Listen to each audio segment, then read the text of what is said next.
boa tarde a todos e todas, né? Obrigada, Santiago, pela mediação.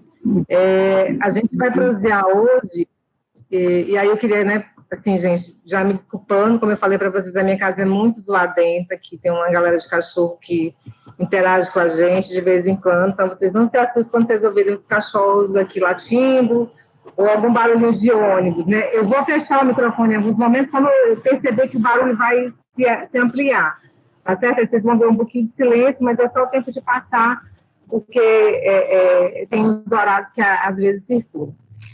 A gente, dando seguimento à nossa prosa, né, a gente vem falando aí, refletindo em relação à economia solidária, né, que essa é a nossa pauta principal na escola, é consolidar a economia solidária como estratégia, né, como caminho, como modelo, como alternativa, né, para um outro modelo econômico de país.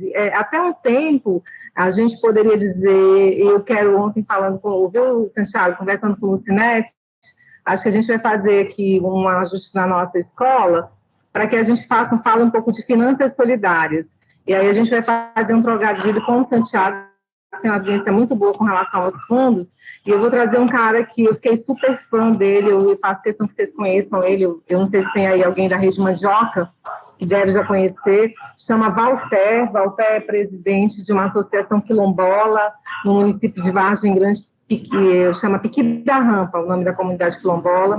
Eu acho que super vale ouvir a experiência de desenvolvimento que o Walter desconstruir não é desenvolvimento, é envolvimento das pessoas, que eles trabalham lá no quilombo Piqui da Rampa e a partir de experiência de fundos rotativos solidários, certo? Então, eu acho que a gente vai agregando, porque nós estamos, na verdade, num baita laboratório, né? Eu tenho percebido essa escola como uma possibilidade de a gente ressignificar mesmo muita coisa, né? Em relação ao modelo de produção, de comercialização e principalmente das relações, né? Então, assim, ficou comigo, na verdade, era para fazer com outra pessoa, mas infelizmente não deu. Eu não sou sabedora de tudo, eu gosto de transitar nesses temas, mas eu tenho aprofundado muito a questão do diálogo, da transversalidade, da economia solidária com a economia de Francisco e Clara, tá certo? Eu não vou aprofundar tanto a economia de Francisco e Clara, porque a gente vai ter um momento, eu penso que é necessário a gente ter um momento para dialogar mais profundamente sobre a economia de Francisco e Clara, transversalmente com a economia solidária. Podemos ser assim? Porque se eu falar tudo da economia de Francisco e Clara agora, a gente vai ficar um pouco faltando para esse momento que eu acho importante quando a gente for pensar essa outra economia, tá certo? Vocês vou começar aqui a projetar, vocês vão receber essa apresentação, tá certo? Então, façam os apontamentos de vocês em relação às perguntas. Então, assim, eu queria começar, eu tô lendo um livro, vocês têm visto que a gente tem feito sempre um momento de invocação dessas presenças proféticas que transitaram nesse plano de vida que nós vivemos, né? E eu queria trazer para esse momento em que eu vou falar de outras economias, a presença de São Francisco de Assis, né? Eu tenho vivenciado um pouco essa experiência da caminhada de Francisco nesse plano de vida e a preferência de São Francisco pelas pessoas em vulnerabilidade em toda a sua dimensão. Então, que São Francisco abra o nosso coração e a nossa mente para acolher essa semeadura que eu vou fazer agora desse tema, para que a gente possa realmente nos inquietarmos, como inquietou o coração de São Francisco de Assis, lá em Assis, né? Francisco, filho de um grande comerciante de tecidos, se inquieta com a dor do povo e do pobre e do invisibilizado naquela sociedade. E ele ouve o chamado de Deus, né, para um diálogo fraterno, em que o dinheiro deixou de ser o centro e passa a ser o ser humano o centro da missão de São Francisco de Assis. Que São Francisco nos encaminhe nesse momento, então, assim seja. Eu abro esse tema dizendo, para o mundo, né, para mudar o mundo, o amor de todo mundo, né. Então, que para além do ter, que seja o ser humano o centro dessa nossa ação transformadora. Esse é um mantra. O que nós sabemos sobre outras economias? Eu queria ouvir, agora eu já sei o nome de algumas, eu queria perguntar aqui, de repente, Leonardo, se você puder falar e diz para mim, o que você além de economia capitalista, além de economia solidária, o que você já ouviu falar de outra economia? Rosane vai pensando aí, deixa eu ver outra pessoa. Eu sempre confundo, tem a Lana e a Luana, uma das duas. E a Gabriela está na sala? A Graziela. O que vocês já ouviram falar? Então, chamei Leonardo, a Lana ou a Luana, uma das duas, escolhe aí quem vai falar. Rosane. Além da economia capitalista, que é a nossa base econômica do Brasil, do mundo, na sua maioria, dos países, e a economia solidária, quais outras economias você já ouviu? Não é para conceituar, é só para dizer, ouvir falar isso. A economia tem, para mim, para todos, né? É a ciência social, né? Que estuda a produção, né? E podemos dizer também quem viabiliza todo a economia de um país, do estado, do município, gira em toda a economia, né? Do que é gerado, do que é produzido. O que faz a grana circular, o dinheiro circular, é isso? Isso é a minha concepção. Ok, então o Leonardo já ouviu falar na economia capitalista, no modelo que a gente vive. Outra pessoa que já ouviu falar de outras economias, quais outras economias, além da capitalista que o Leonardo falou, além da economia solidária, que é o que a gente está discutindo na nossa escola, qual outra economia que você já ouviu falar? Eu conheci em Londrina, que é uma cidade próxima aqui, uma economia de troca, onde todos os produtores trocam por outros objetos. E não tinha, assim, nenhuma fonte de renda, seria, assim, só a troca mesmo. Eu até fui conhecer, eu achei bem interessante. Economia de trocas, beleza, Luana. Rosane, Graziela, quais outras economias que vocês já ouviram falar, além da economia solidária e além da economia capitalista? Tem outras? Naquele vídeo que tu passou, né, eu achei interessante quando fala da economia sagrada.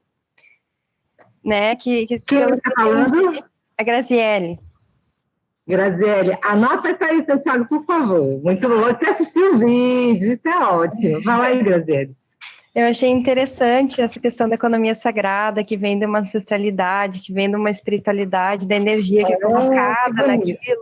Eu achei muito bonito, assim, essa concepção da economia, que é diferente e tem uma história linda por trás, assim. Mara, você salvou a turma, Graziele, viu? Porque a minha pergunta era justamente para quem tinha assistido o vídeo. Olha que massa!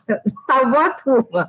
Rosane, querida, você já ouviu? Obrigada, Graziele. Luana também, ótimo. Isso, e Leonardo também. Marcela, eu já ouvi falar em outras economias, outros tipos de economia, né? Economia criativa, economia verde, e aí vai, né? Vários nomes. Mas, assim, eu não tenho autonomia para falar sobre elas. Você já ouviu falar delas, né? Sim. Ontem a gente estava até numa reunião com o professor Armando Lírio, da UFPA, e a gente teve uma fala sobre isso, né?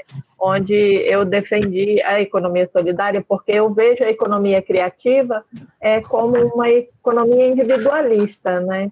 E diferente da nossa economia solidária, né? Massa, então, gente. Então, vamos avançar nesse negócio, né? Porque vocês, de alguma forma... Marcela. Já ouviram. Pode falar, Santiago, estou ouvindo. Tá, eu queria falar de uma economia também que tem aqui em Fortaleza, que o pessoal tem que se organizar. Pode falar, você pode me interferir, não tem problema não, viu? Ande lá, qual é a outra economia, Santiago? O pessoal, vê se desperta alguma coisa na cabeça de vocês. O pessoal aqui em Fortaleza tem um movimento chamado Economia do Negro. Eles fazem a feira e tudo mais, e é muito legal.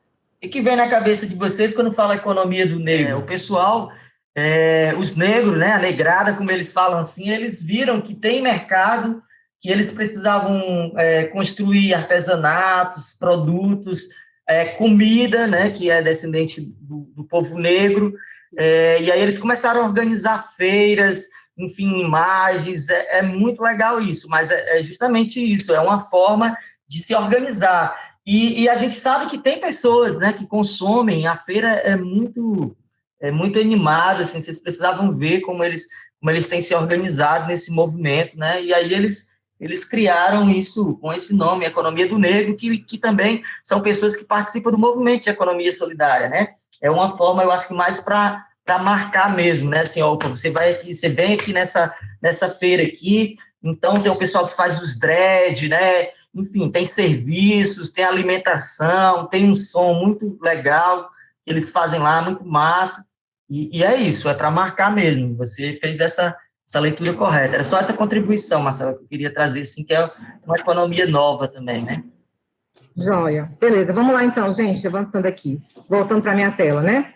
Então, perguntei, nós vamos transitar, eu peguei as economias que mais estão em evidência. O capitalismo, que a gente já conhece, que o Leonardo muito bem já trouxe.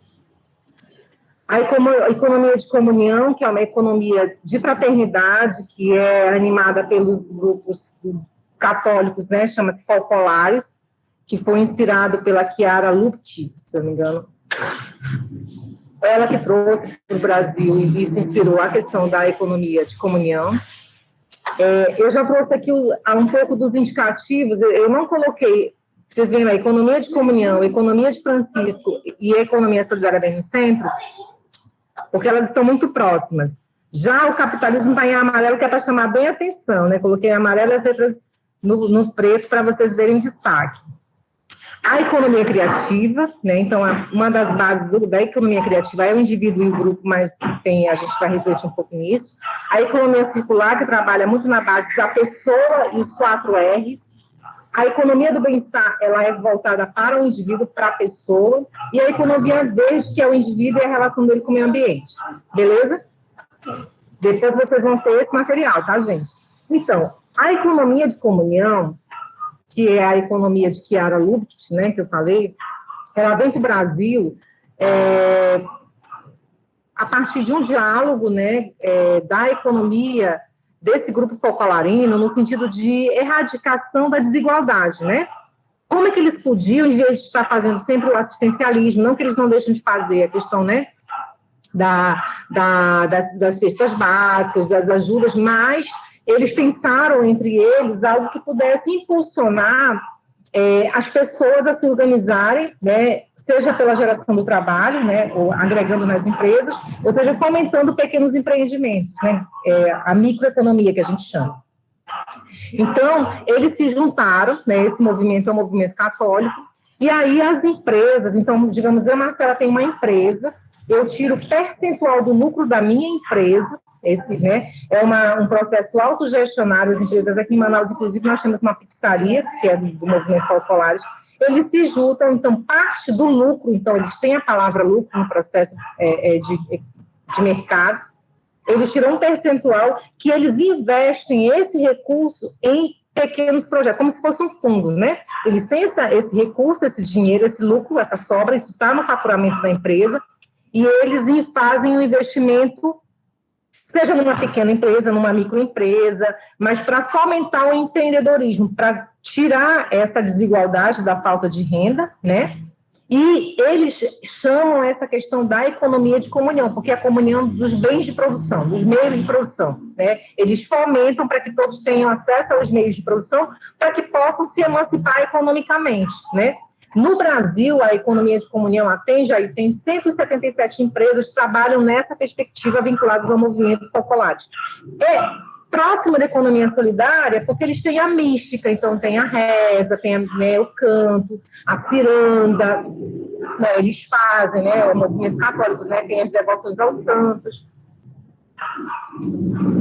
E ela é nova, né, vocês veem aí, de 91, não é tão antiga, e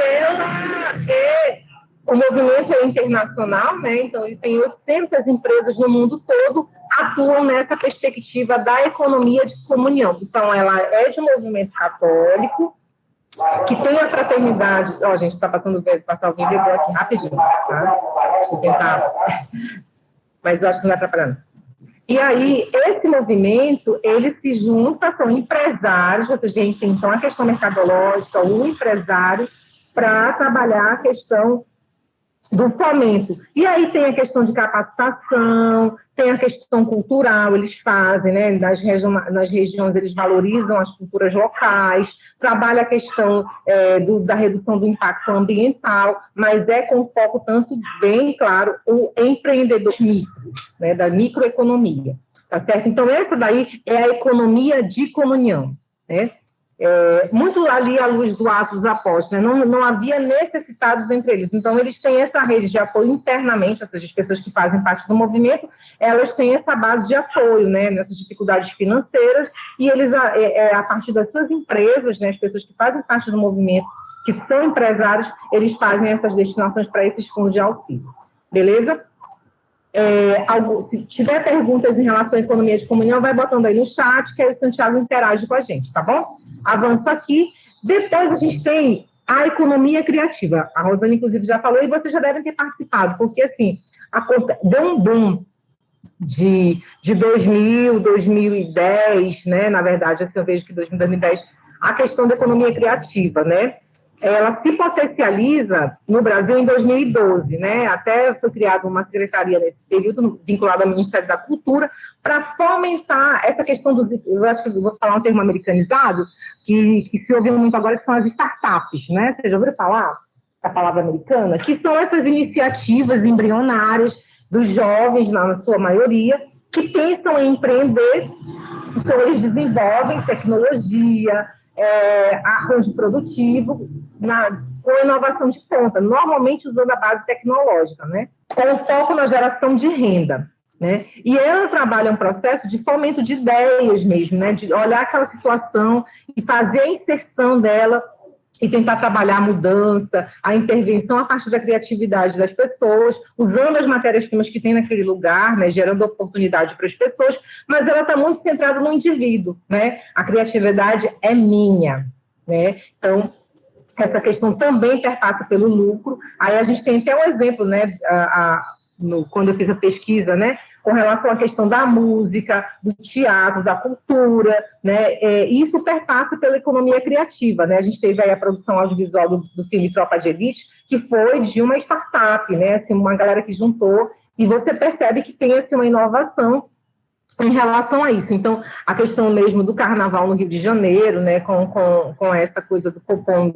a Niemeyer, também vem dessa questão da intervenção criativa das startups, né, dessas pessoas, normalmente um segmento de juventude que se organiza coletivamente, mas com fins de lucro, né, assim, o ganho é econômico, explora mesmo, a minha crítica, eu, Marcela, né, coloco o meu conhecimento a esse serviço em produção de retorno econômico, né, o cunho, o retorno social é essa intervenção que eu faço naquele lugar, isso é o retorno que eles dizem que tem social, mas é um produto e perpassando pela questão econômica, tá certo? Pode ser de um indivíduo, que normalmente as startups são grupos de pessoas, né? Então, uma empresa com acionistas que se juntam, ou então associações e cooperativas que trabalham com essa perspectiva da economia criativa. Eu afirmo que eles bebem na fonte da economia solidária. Para não se caracterizar como economia solidária, eles também usam o nome de economia criativa. E quando você migra de economia solidária para economia criativa, você desconfigura, você deixa de ser economia solidária. Ainda que muitas pessoas... Não, eu também sou de economia solidária e também sou de economia criativa. É que nem eu dizer, eu torço do Flamengo para o Fluminense, gente. E aí, quando tem Fla-Flu, eu sou quem mesmo? Eu sou o juiz, né? A gente tem que trabalhar muito a relação. Duas coisas, anotem aí para vocês refletirem, eu acho que no bate-papo dentro da rede. Pertencimento. Eu tenho que ter clareza, convicção. Eu faço parte da economia solidária, sou do empreendimento X e faço parte da rede A. Vocês viram que a irmã Luz não tem dúvida, ela tem convicção. E a convicção leva ao quê? Ao testemunho. E eu digo para vocês, nós acreditamos no que a gente faz. A gente fala porque nós acreditamos nisso mesmo. Isso para nós está encarnado. Não tem o canto da sereia na economia criativa, assim, não. Eu tenho convicção no que a gente está trabalhando, porque a gente acredita no que a gente faz. Beleza? Dúvidas? Chat com o Santiago, minha gente. É assim um avanço. E aí a gente vem para a economia verde. A galera que vem da ecologia, da agroecologia, né, nós aqui na Amazônia, a gente com certeza já ouviu muito falar da economia verde. A economia verde, ela já vem trabalhar, e vocês percebem que é tudo muito novo, né? Ela é de 91, a partir daquele boom que teve, né? Eco 92, Rio Mais 20, né? De pensar uma outra forma de relação com o sistema agroecológico, né? Com a ecologia na sua dimensão. Então, são empresas, olha, são empresas que parte do seu lucro, elas percebem no seu retorno o investimento na não degradação ambiental. O mínimo possível, no meu processo produtivo, o mínimo possível de agressão ao meio ambiente. Aí são empresas que trabalham a questão Tem 2 slides aqui que ele acabou repetindo, gente, os da esquerda. Vamos olhar só para os que está, perdão, da direita. Os da esquerda, acho que na hora de copiar veio errado. Mas então ela é nova, a economia verde. Quando eu for passar para vocês, eu vou corrigir isso aqui. Mas ela trabalha o indivíduo, a pessoa, né? Ela não é o coletivo. Então, é uma empresa, normalmente, que trabalha dentro das ISOs. Aí a gente tem a ISO 14001, que é uma ISO. A ISO é uma certificação internacional para empresas privadas, né? Que quando eu, Marcela, vou contratar um serviço de uma empresa que tem uma ISO 14000, suponhamos que o Santiago é empresário, ele quer contratar um serviço, ou melhor, eu quero contratar um serviço da empresa do Santiago. A minha empresa, ela tem na sua primícia, nos seus valores, a não degradação ambiental. Então, eu tenho a ISO 14000 que me certifica enquanto essa defensora das questões ambientais, da não geração de resíduo, do não descarte incorreto dos afluentes, que é aquela produção de agrotóxicos, de composições químicas, que são diluídos na água, né? Então, a minha empresa, ela trata os efluentes para não gerar esse tipo de resíduo, não danificar o solo, nem os leitos dos rios. E eu só faço contratação de serviço, aí eu vou procurar a empresa do Santiago, Santiago, eu quero que você faça uma peça para um equipamento aqui da minha empresa. A sua empresa tem ISO 14001, por quê? Porque a minha empresa só pode fazer parceria, contratação de serviço de uma outra empresa que também tem essa primícia, né? Então, ela fomenta a cultura da proteção ambiental, da não degradação, né? Da não geração de impacto. É uma cultura de proteção ambiental, né? E isso vem muito nessa questão, a partir da Eco 92, e depois explode com a Rio +20, né? Então, são empresas que a gente chama de consciência ambiental. Tem um incentivo, elas também trabalham, né? Quando elas vão fazer... Vou usar o nome da empresa aí, Rosane, vou mexer com vocês aí do Pará. Uma empresa que tem ISO 14001, que se diz muito preocupada com o impacto ambiental, é a Natura. Que aí ela vai fazer a intervenção no lugar, aí ela valoriza a mão de obra local, ela valoriza o impacto ambiental, mas ela não está fazendo isso porque ela não está pensando nas pessoas, ela está pensando principalmente no ganho que ela vai ter usando esse marketing ambiental. Né? E ela não valoriza muito, não, a mão de obra local, não, que ela paga centavos por 1 quilo de vitriol. Vocês estão vendo, aí eu só compro Natura, né, gente? Porque a Natura é ótima, ela ajuda lá no norte, né? A questão da proteção ambiental. Já ouviu falar em marketing? Isso é marketing, né? E aí, quem não sabe, eu sei, estou falando porque eu sei dessa história, Rosane. Ainda bem que você se manifestou. Mas é isso, né? Essa empresa, ela maqueia, né? Ela faz aquela imagem de proteção do meio ambiente, do cuidado, do selo verde, né?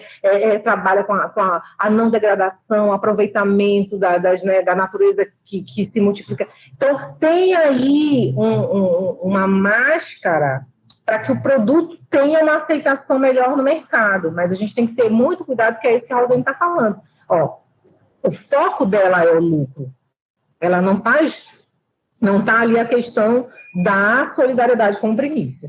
Tá certo, gente? Dúvidas? Chat com Santiago. Aí eu vou para a economia do bem-estar. Olha, quando eu fiz essa questão da economia do bem-estar, tem uma coisa que a gente viveu agora. Vocês perceberam que a gente, inclusive, viveu um momento, assim... Vocês lembram quando nós viramos para o ano, acho que 2018, 2019, o atual presidente da Rosane disse que ele ia cancelar a questão do programa de assistência, começar pelo Bolsa Família. Vocês sabem disso? Né? Foi dito. Aí chega a pandemia, e a pandemia desencadeia a necessidade de entrarmos com o auxílio emergencial. Gente, se a gente for voltar nas entrevistas anteriores, o que acontece? O povo, né, as famílias que eram atendidas pelo programa Bolsa Família não cabiam no orçamento. do país. E, de repente, com a pandemia, essas pessoas passaram a caber novamente. Não é estranho isso? Então, quando há essa intervenção do Estado, o Estado atua, né, ele faz uma intervenção, ele instaura, a gente chama aí de economia do bem-estar, para distensionar, para o povo não ficar mais agoniado do que já está, com as contas para pagar, com a pandemia, para administrar, para ter que comprar máscara, álcool em gel, e não vai no mercado, essa coisa toda. Então, para não ter um desequilíbrio, o Estado atua, né? E ele atua para tentar instaurar um pouco de tranquilidade, principalmente nessa questão econômica. Então, a gente chama que há uma mínima redistribuição de renda, né? Para que as pessoas não passem mais necessidades, não fiquem mais no perrengue do que já estão. Então, é um conceito que está ligado à questão do equilíbrio, de manter um equilíbrio econômico. Então, eu vou instaurar... Então, vocês percebem que não é pensando na coletividade, é pensando no indivíduo, na pessoa. Então, a economia do bem-estar, ela perpassa por uma intervenção do Estado, que regula preço, né, que tenta estabilizar, que a gente chama de distensionar, né, tirar o peso da população para essa angústia que a gente imagina. Né? Se a gente viesse no ritmo que nós estávamos, imaginemos nós se não tivesse o auxílio emergencial, minha gente, a situação caótica que estava no nosso país. Né? Então, se instaurou, que é isso, né, a economia... o sistema continua capitalista, mas houve uma intervenção do Estado para equilibrar a economia, para que as pessoas não passem mais necessidade. Gente, vamos gravar, quando passar um pouco desse processo e romperem, por isso que a gente está lutando para manter o auxílio emergencial.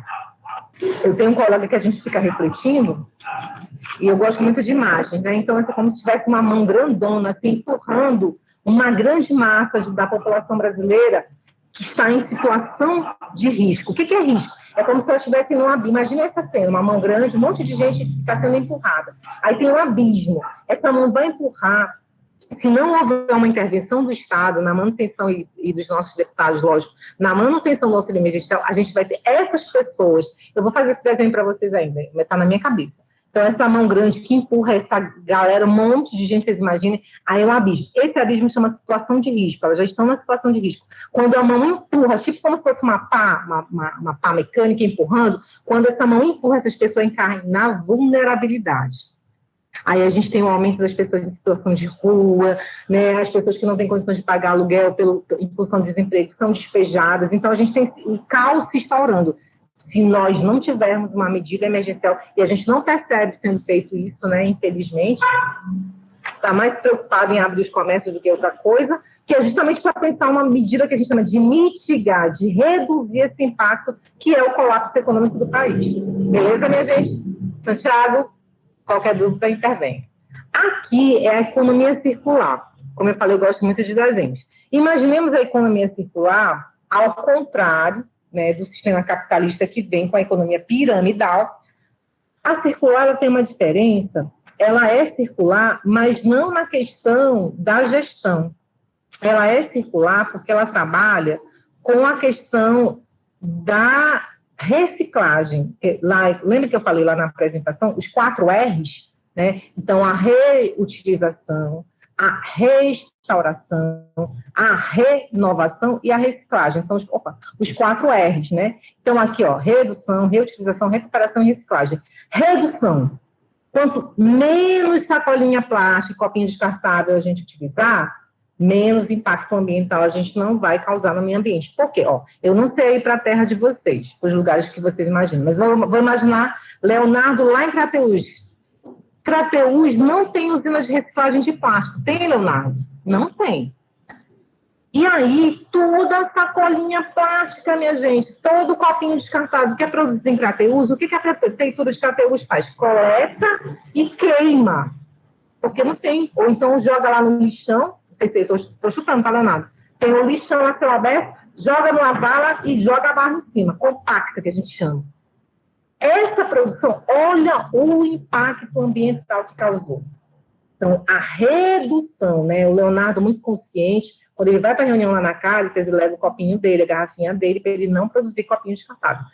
A gente tem que usar um mínimo de copo descartável, só para espaços mesmo, em que a gente vai, agora com a pandemia, principalmente, a gente tem que usar o nosso, tudo nosso, não tem nada que compartilhar. Então, chegar no lugar, você não sabe quanto tempo aquele copo está lá, enfim, né?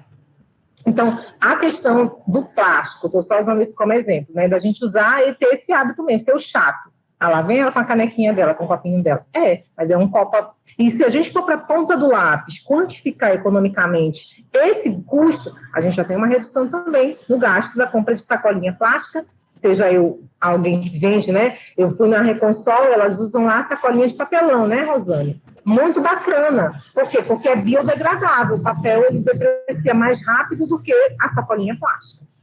Reutilização. Isso faz muito aí a arte reciclador, né? Cadê a Larissa tá aí, o pessoal da rede Solar. Solar é massa na arte, na reutilização. As meninas fazem bolsas lindíssimas na rede Solar, com reaproveitamento de tecido. Rede Reconsol também, né, Rô? Tem experiências de reutilização, vidro, né? Então, porque eu não conheço todas as produtoras das redes. Quando você pega uma embalagem lá de maionese, né? Eu não gosto de maionese. Você compra lá da Hellmann's. Aí aquele vidrinho lá, minha mãe aqui, gente, eu amava minha mãe que tem de papel, de vidrinho, tampinha, potinho, aquelas bandejinhas que vem, tudo ela guarda. Aproveita, então ela reutiliza. Outro dia foi um copinho de como é que fala? De azeitona. Mãe, esse aqui, não é para guardar, é a tampinha do copinho e tal, né? Então, é a reutilização, porque aqui, o vidro, no norte do Brasil, nós não temos reciclagem de vidro, e o vidro é 100% reciclado. Então, quando você usa uma garrafa de vidro para fazer um adorno, né, quando você usa para decoração, né, o vidro muitas vezes usa para guardar remédio, né, pessoal que comercializa mel, né, usa essas garrafas de vidro, você está dando uma outra destinação. Ele era uma garrafa, o Hellmann's, era um vidro de maionese de Hellmann's, que você utilizou o conteúdo, em vez de você descartar como resíduo, você vai reutilizar numa outra finalidade, guardar óleo, sei lá, remédio, enfim, reutilização. A recuperação é quando eu faço uma transformação também, né, quando eu pego aquele produto que ele, vamos imaginar uma garrafa PET, que se eu consumo refrigerante e jogo fora, não, eu vou... tem gente usando garrafa PET para fazer luminária, né? Trabalhar aquela questão da energia solar com um ponto de luz, vocês já viram isso? Com garrafa PET, isso é uma recuperação, aí ia ser outra coisa e utiliza. Já a reciclagem é a transformação, né? Aí, acho que a maioria de vocês devem conhecer os grupos de catadores, né? Temos várias pessoas que vivem da reciclagem. E a reciclagem tem 2 etapas, que é quando eu coleto material reciclado, eu comecei meu trabalho com os catadores, conheço muito de galpão de catador. Então, recebe o material reciclado, você faz a coleta dele, você faz a separação dele, e você armazena, ou você faz a prensagem dele. Você fez uma etapa do processo. Quando você pega esse papel, você vende. Quando você avança na cadeia produtiva, você pega esse mesmo papel, depois que você compacta, você recicla, você transforma. A matéria-prima é o mesmo papel, só que você transforma em papel reciclado. Quando você pega a garrafa PET, você tritura, você vira flake, vira fragmento, né? Vira o polietileno, ele vira matéria-prima, vira polietileno para transformação em outra garrafa PET. Então, a reciclagem essa cadeia, né, ele era um descarte, ele quase chega para o lixão, ou para o aterro sanitário. Aí o catador entrou, você fez a separação na sua casa e deixou no lugar, e ele vai ser reaproveitado. Ele volta como matéria-prima para a produção de um outro produto novo, né? E aí a gente ganha, lógico, né? Em vez de você estar extraindo mais petróleo para fazer plástico, você não precisa. Em vez de estar extraindo mais areia para fazer vidro, você não gera impacto ambiental. Então, a economia circular, ela promove esse círculo, esse retorno daquilo que é produto, embalagem e volta com matéria-prima de novo, tá certo? Vinculado às empresas, então muitas empresas têm essa normatização também vinculadas a essas ISOs 14000 da vida, que é a questão do reaproveitamento, tá certo? Perguntas aí com Santiago. Aqui vocês já sabem, né, minha gente? Esse modelo aí é uma base econômica, é um modelo, né? A base econômica dos nossos países da América Latina e na grande maioria dos países no mundo é a economia capitalista, né? Nós vivemos nesse sistema econômico, né? É o que base econômica do nosso país, vamos trazer para o Brasil, é o modelo capitalista. O capitalismo, historicamente, ele nos dividiu em classes, né? Então, nós temos aí, para o contexto urbano, nós temos a burguesia, quem detém o capital, os meios de produção, né? A gente chama, é quem explora a nossa força de trabalho em retorno de um salário. Então, nós somos o proletariado, essa é a palavra. Tá? Então, no modelo urbano, nós temos quem compra a força de trabalho e quem vende a força de trabalho e recebe o salário. A base do sistema capitalista é o lucro, né? Eu tenho que ter lucro. E o ser humano, ele é secundário nesse processo, ele é substitutivo, ele é descartável, ele é mercadoria, né? E esse sistema capitalista, ele instaura, né, no planeta a globalização, né? Precarizando a vida do planeta, né, e degradando de todas as formas, ambientalmente, socialmente, né, o ser humano. Né, a gente sai do centro desse processo. E para a área dos meios rurais, né, aí a gente tem quem detém, né, as terras como os grandes detentores. Então, os donos da terra são chamados de latifúndios, né, que lucram em detrimento da força de trabalho dos camponeses, né? E aí a gente tem uma atuação forte no Brasil do MST para essas áreas não produtivas, né? Que elas sejam... E aí a gente luta por reforma agrária, a gente luta por divisão de terra, a gente luta por demarcação de terra, principalmente os povos indígenas e comunidades tradicionais. Então, esse sistema é um sistema com a sua base predatória, né? A gente já falou dele, se a gente fosse aprofundá-lo aqui, que não é bem a nossa pauta, mas esse modelo, ele é mutante. Quem já viu aquela novela que é mutante, os mutantes? Então, o sistema capitalista, ele é mutante, minha gente. Quando ele percebe que está vindo uma crise, ele já vai se ajustando nessa crise. E agora a gente vive um modelo, eu vou até adicionar aqui, quando eu for passar para vocês essa informação que eu vou trazer, que eu acabei esquecendo. Até 2013, 2014, a gente tinha um sistema capitalista muito voltado, gente, a cachorra da minha vizinha, ela tinha esse horário para espelhar a conta. Ele é voltado para fomento de produção. Então, as empresas, né, a Lucinéia aí tem uma empresa, uma empresária, do lucro da empresa dela, ela tira um percentual que ela vai investir no sistema de produção dela. Vai ampliar os negócios de produção. Aí ela contrata, né, vou abrir mais uma filial da minha empresa aqui na Bahia e tal, Feira de Santana, não sei se é de feira, né? Mas ela vai abrir uma outra empresa, vai ampliar, então ela gera emprego, né? Então ela está movimentando a economia. Sendo que agora, né, eu penso que de 2014 para cá, 2013, 2014, esse sistema que é mutante, o capitalismo, ele se alterou. Esse percentual, vamos imaginar, né, trazendo para o desenho, esse modelo piramidal que tem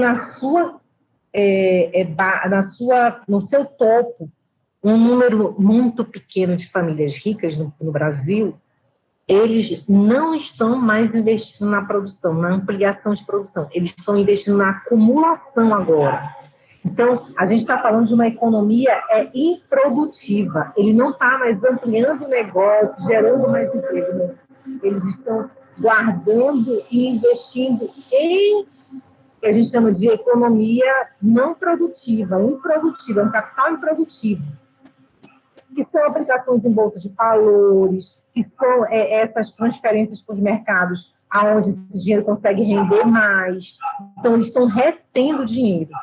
E por isso que a gente fala que a pandemia vem para jogar isso tudo na nossa cara, né? Para fazer com que a gente acorde e perceba, o sistema está mudando, ele está mutante. Por isso que a gente teve muita empresa que fechou agora. Então, quando a gente fala, Marcelo, vocês podiam perguntar, então, Marcelo, olhando para essa explicação, é bom ter o estado de bem-estar social, uma economia do bem-estar social.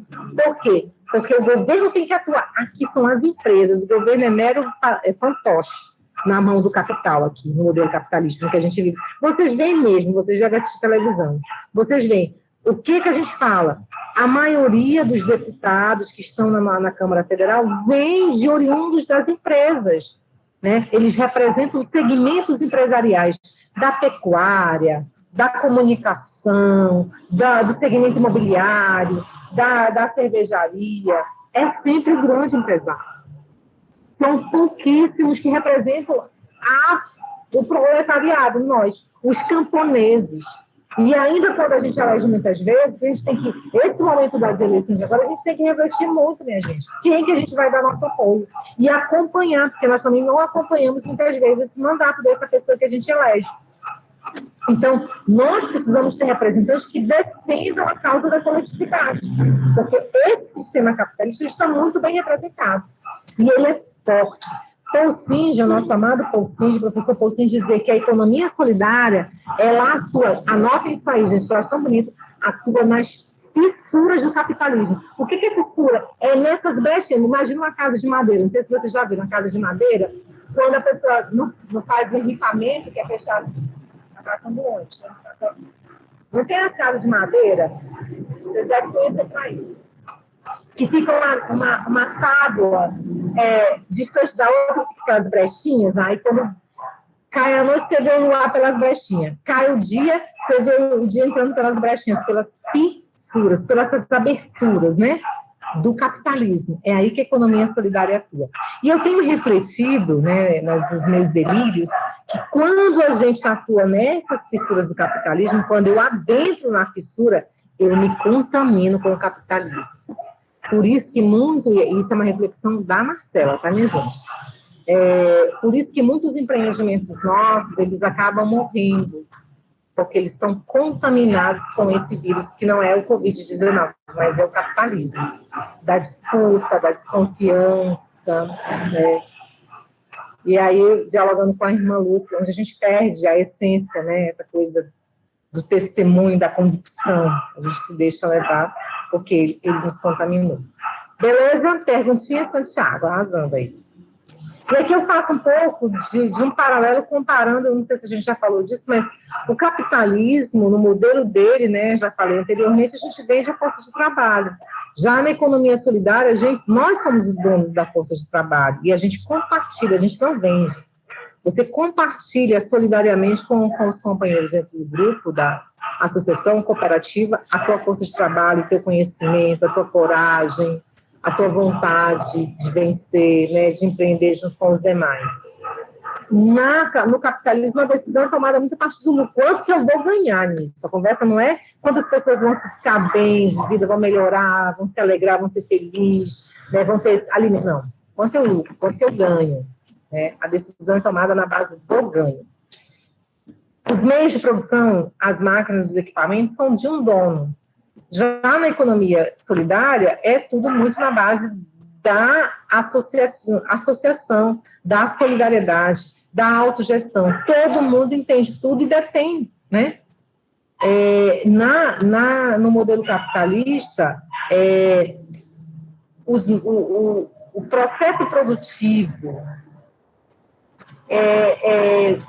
as estratégias de produção, de comercialização, são pensadas a partir do dono do negócio, e não da base do proletariado, da mão de obra, das pessoas que produzem. Já na economia solidária, não, um processo autogestionado. Qualquer decisão tem que passar pelo coletivo, decidir junto, pensar, porque se a gente acertar, a gente acertou junto, se a gente errar, a gente errou junto. No caso do capitalismo, não, tem um dono, e ele lucra se der certo, e ele administra o prejuízo se der errado, né? O foco do modelo capitalista é o ganho econômico e ele é centralizado no dono, não tem divisão, né? Não tem distribuição. Quem ganha é o proprietário. Já na economia solidária, todos aqueles que estão inseridos no processo, né? E aí é definido a partir do processo de autogestão. E aí, né, fechando, na economia capitalista tem um dono do negócio, né, que é o patrão. Na economia solidária, a gente tem a coordenação executiva, coordenação colegiada, né, tem a diretoria, né, que define junto com a Assembleia Geral os processos decisórios, estratégicos da associação cooperativa ou grupo ou empreendimento, seja ele o nome que vocês trabalhem aí. Então, é uma economia, o Papa Francisco é muito inspirado a partir da encíclica Laudato Si. Quem ainda não leu, eu vou mandar para vocês no e-mail, tá bom? Quem ainda não leu, gente, vocês precisam ler essa fonte. Quem ainda não leu aí, depois eu vou mandar no e-mail como um anexo para vocês aprofundarem, né? Eu li logo que lançou a Laudato Si. A Laudato Si tem sido assim, um elemento, estou relendo, inclusive a partir da vida de São Francisco, e agora por conta da própria economia de Francisco e Clara, né? Nós temos a Articulação Brasileira para a Economia de Francisco e Clara, chamada ABEF.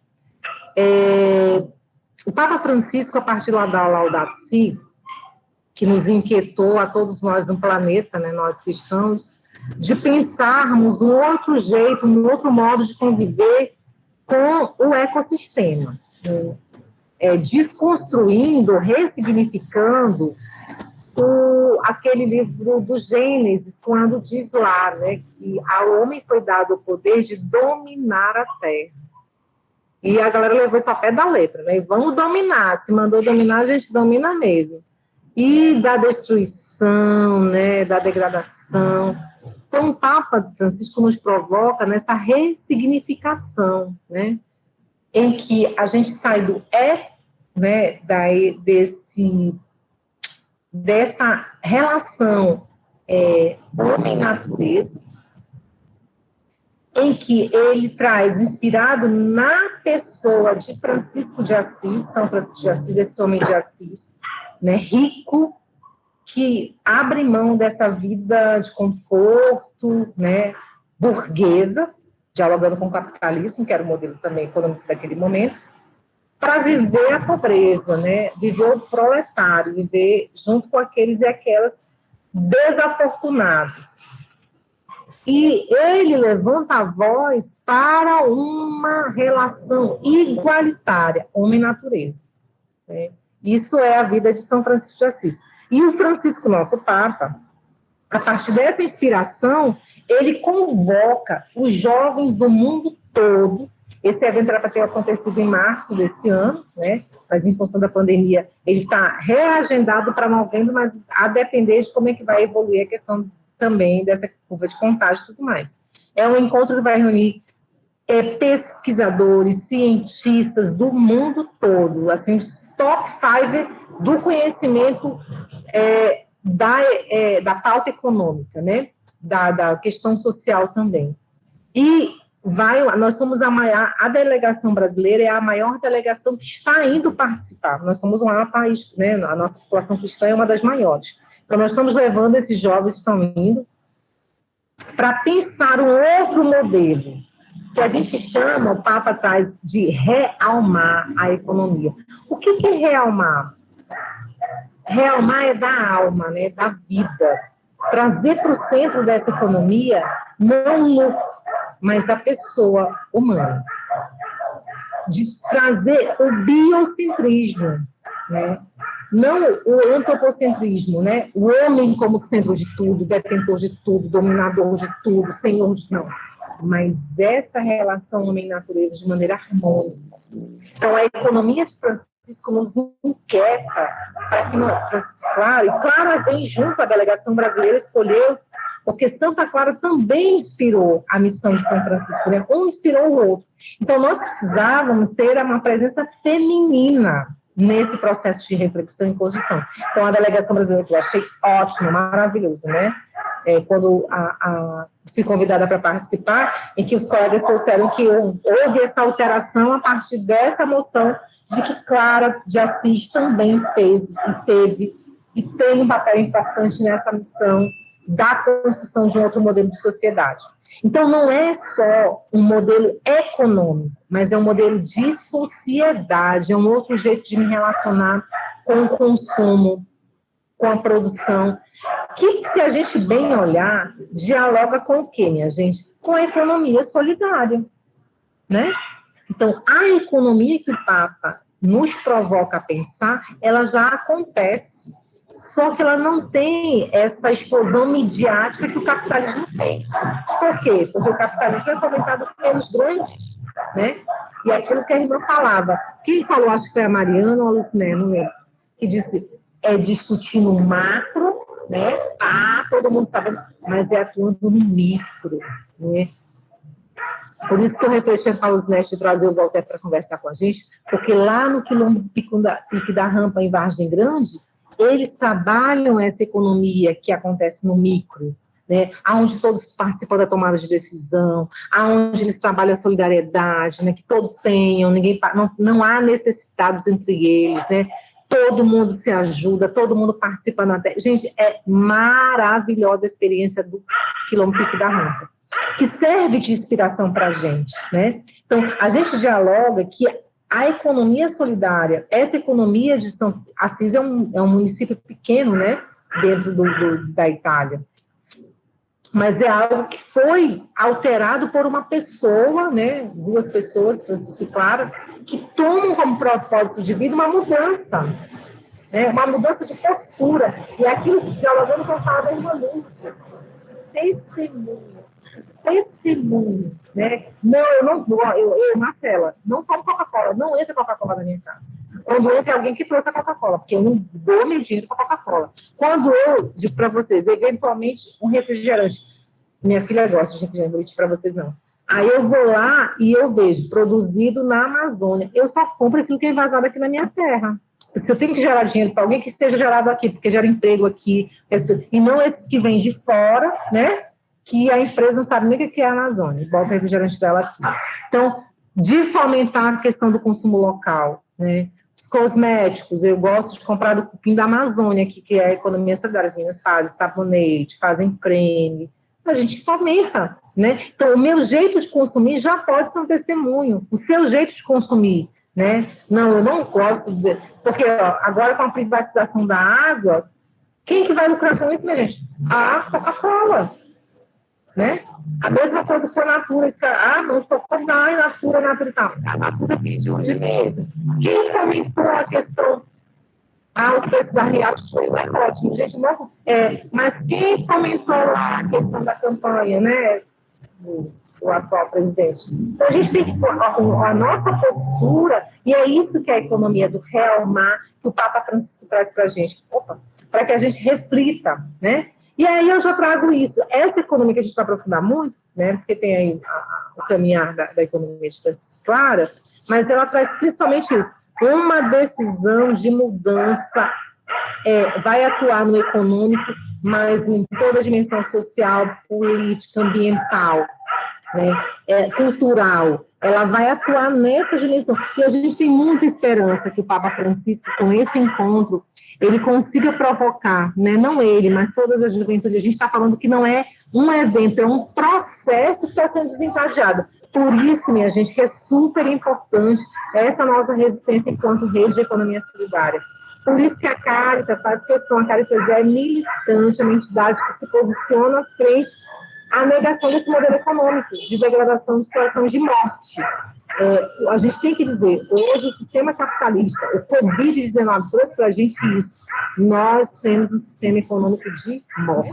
Então, o que mais próximo dialoga com essa proposta da economia de Francisco Clara é a nossa economia solidária, porque ela nos provoca, ela nos desafia, como disse a irmã Luz, né, a produzir de um jeito diferente, a vender de um jeito diferente, a comprar, a ter critério nas nossas compras, a ter essa premissa, né, da troca. Não tem necessidade dessa acumulação, eu não preciso desse excesso, eu posso trocar, né, eu posso doar. Né? Então, eu quero aquilo que seja necessário para que eu viva feliz, né? Assim, semana que vem a gente vai falar disso, né? Para que eu viva bem.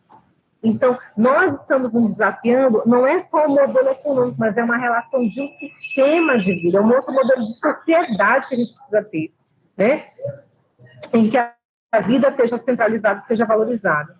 E numa prática de valorização do ser humano, como a gente já vem falando, né? Então, a economia solidária, ela é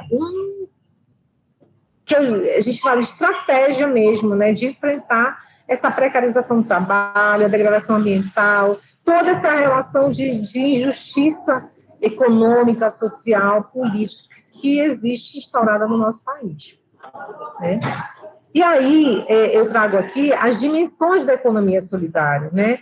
Ela atua, como eu falei, na política, por isso que a gente precisa ter os marcos regulatórios, né? As leis, são elas que dão base para a questão dos orçamentos, né? Nas leis orgânicas dos municípios, para que haja orçamento, é preciso que tenha marco regulatório, precisa de lei. Então, por isso que existem os fóruns de economia solidária, depois eu vou apresentar um pouquinho.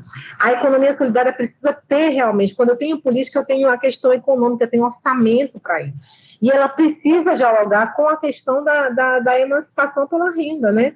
Não tem como ser um empreendimento produtivo que não se mantém. Tem algo errado na gestão dele. Precisa pensar a questão ambiental. Eu não posso comentar, eu sou de economia solidária, mas eu degrado o meio ambiente, eu desencadeio poluição, agrido, né? A questão do desmatamento, da queima, da contaminação dos rios. Então, isso não é economia solidária. Eu trabalho as relações com outros movimentos sociais, trabalho a inclusão social. Agora mesmo, gente, quanto o MST não fez de doação de alimento, né, para as pessoas em vulnerabilidade, né? E trabalha a questão daquilo que eu não sei, uma das meninas falou, mas o vídeo traz para a gente, né? Essa questão cultural. Então, ela é uma economia que é aquilo que a gente já falou em algum momento. Quando eu compro um produto da economia solidária, ainda que tenha, vamos imaginar, eu vou comprar numa banquinha de produtos da China. Nada contra, né? Mas eles são produtos produzidos em série, né? Você compra 10 brinquinhos todos iguais ali, né? E aí a gente olha para isso, né? Quanta mão de obra explorada não foi para fazer esses brinquedos, né? Quanto de lucro esse povo não tem? Quando você compra um produto da economia solidária, é aquilo que ela falava, né? A economia do sagrado, você não está comprando um produto, você está comprando ali a história, se for principalmente a questão dos artesanatos, né? A mística, né? A essência dessa produtora. Eu fico olhando, quando eu compro os brincos, como é que essa mulher estava? Você estava feliz? Ela estava triste? Como que ela produziu isso, né? Então, esse é um diálogo que a gente tem, e aí trabalha, principalmente quando a gente trabalha essa questão da cultura, né? Da valorização da cultura, do saber local. Então, é um outro modelo, né? Econômico mesmo, de sociedade também. E aqui a gente não vai aprofundar, o Santiago falou, mas as bases da economia solidária, essa bolinha amarela da pessoa foi eu que coloquei. Eu peguei a fonte, foi do INESC, né? Mas aqui, ó, a solidariedade é uma base, né? Imaginemos aqui uma mesa, 4 pecinhos, e a tampa dessa mesa é a pessoa. A próxima semana, a nossa próxima atividade vai ser a economia solidária e a sociedade para o bem viver. Quem vai ser o facilitador dessa atividade vai ser o Carlos Humberto, que é o nosso diretor da Caritas. O Carlos tem 30 anos de Caritas, então ele tem muita propriedade para falar dessa caminhada em prol do bem viver. O que é a sociedade do bem viver? Né? Aí eu vou estar passando, como sempre, um videozinho, um texto para orientar o nosso debate da semana que vem. Tá certo, minha gente? Então, muito obrigado, Santiago. O Santiago vai vir para falar de finanças. Logo vocês vão ouvir o Santiago, tá bom? Se cuidem, então, fiquem com Deus e até semana que vem, tá certo? Um abraço. Santiago, muito obrigada, viu, pelo apoio, tá bom? Eu que agradeço. Grande abraço, pessoal. Se cuidem e nos encontramos por aí.